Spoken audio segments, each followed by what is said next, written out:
العزيز الغفار الذي خلق الخلق ثم استوى إلى السماء ذات الأنوار، الذي يعلم الجهر من القول ويعلم الأسرار. والصلاة والسلام على محمد النبي المختار وعلى آله وأزواجه وأصحابه الأطهار وعلى سائر عباد الله من أهل الآثار الذين رفع الله قدرهم من الراسخين في العلم الأخيار، وقرن شهادتهم بشهادته وشهادة الملائكة الأبرار. أما بعد، فأعوذ بالله من الشيطان الرجيم. بسم الله الرحمن الرحيم. قال الله تبارك وتعالى مخاطبا لحبيبه صلى الله عليه وسلم: وعلمك ما لم تكن تعلم وكان فضل الله عليك عظيما. أيها الحفل السعيد المبارك والضيوف البررة، لا سيما العلماء، وعلى رأسهم فضيلة المحدث ورئيس هذه الجامعة سماحة الشيخ علامة عبد الله ناصر الرحمن حفظه الله ورعاه، والشيخ المحدث المحقق غلام مصطفى ظهير المنبوري حفظه الله ورعاه.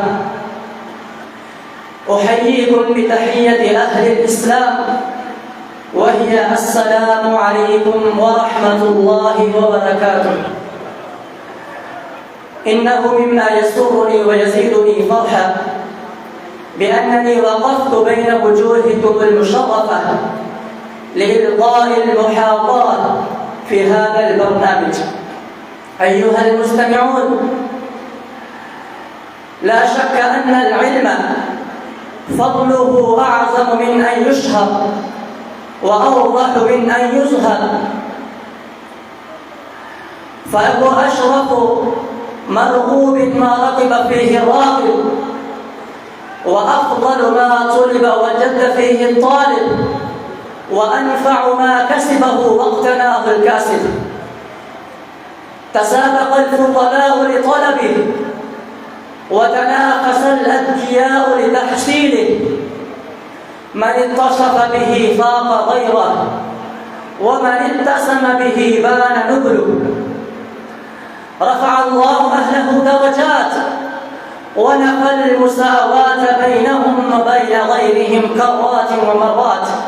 يقول الله عز وجل: يرفع الله الذين آمنوا منكم والذين أوتوا العلم درجات. فيكفي أهل العلم شرفا وفضيلة ونبلا أن الله تبارك وتعالى قرن شهادتهم بشهادته سبحانه في أعظم مشهود به، ألا وهو توحيده سبحانه. قال الله تبارك وتعالى: شهد الله أنه لا إله إلا هو والملائكة وأولو العلم قائما بالقسط لا إله إلا هو العزيز الحكيم. فبدأ الله سبحانه بنفسه وثنى بملائكته المسبحة بقدسه وثلث بأهل العلم، فكفاهم ذلك شرفا وفضلا وجلالة ونبلا. ويكفي صاحب العلم فضلا أن الله يسخر كل شيء فيستغفر له ويدعو له.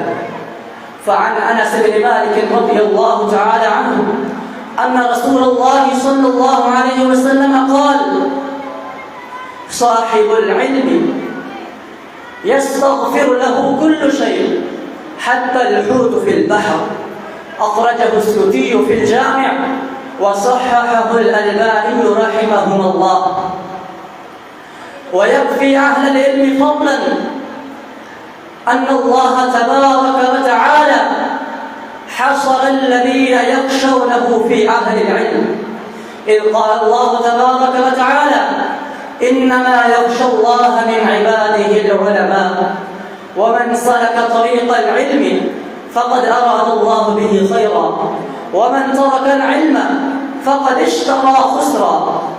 فعن معاوية بن أبي سفيان رضي الله عنهما قال: قال رسول الله صلى الله عليه وسلم: من يرد الله به خيرا يفقهه في الدين. متفق عليه. وإن العلم أيها المستمعون يبقى أثره للإنسان حيا وميتا، فيخلد ذكره عند البراء، وإن كان مدفونا تحت الثرى.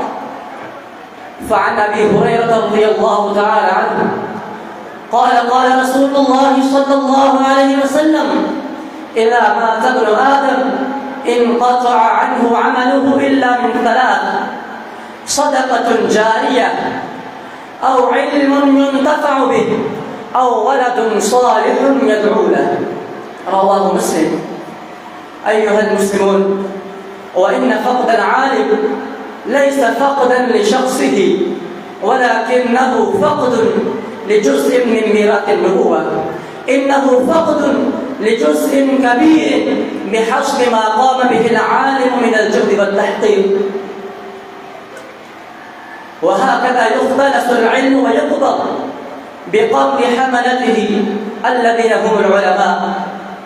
فقد روى الشيخان رحمهما الله عن عبد الله بن عمرو بن العاص رضي الله عنهما قال: سمعت رسول الله صلى الله عليه وسلم يقول: إن الله لا يقبض العلم انتزاعا ينتزعه من العباد، ولكن يقبض العلم بقبض العلماء، حتى إذا لم يبق عالما اتخذ الناس رؤوسا جهالا، فسئلوا فأفتوا بغير علم فضلوا وأضلوا.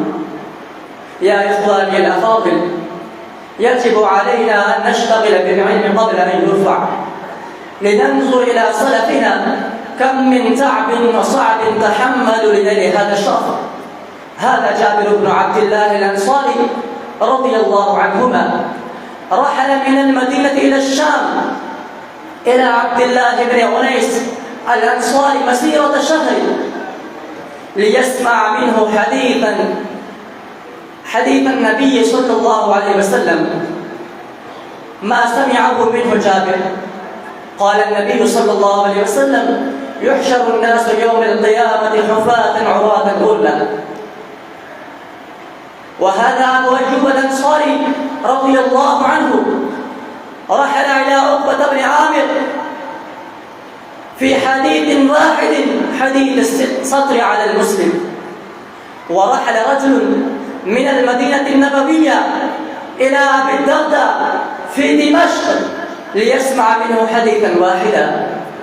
ورحل عقبة بن الحارث رضي الله عنه من مكة إلى مدينة الرسول صلى الله عليه وسلم ليسأله في شأن امرأة تزوجها، فأخبرته عجوز أنها أرضعته وإياها، فقال له النبي صلى الله عليه وسلم: كيف وقد قيل؟ ففارقها عقبة ونكحت زوجا غيره. وقال الحافظ ابن حجر رحمه الله في الفتح: روى الدارمي بسند صحيح عن مسلم بن عبيد الله قال: إن كنت لأركب إلى بشر من الأنصار في الحديث الواحد. وعن أبي العالية رحمه الله قال: كنا نسمع الحديث عن الصحابة فلا نرضى حتى نركب إليهم فنسمعه منهم. أيها الإخوة الكرام، فعلينا الجهد والرغبة والاشتياق والصدقة لطلب العلم حتى نكون من الفائزين. تعلم فإن العلم زين لأهله، تعلم فإن العلم زين لأهله، تفقه فإن الفقه أفضل قائد إلى البر والتقوى، وأعدل قاصد هو العلم الهادي إلى سنن الهدى، هو العلم الهادي إلى سنن الهدى، هو الحصن ينجي من جميع الشدائد. وبالختام أشكر مشايخي الذين منحوني هذا الشرف العظام، وأصلي وأسلم على محمد وعلى جميعكم إلى يوم الفطام. كونوا مع السلام من الله العزيز العلام.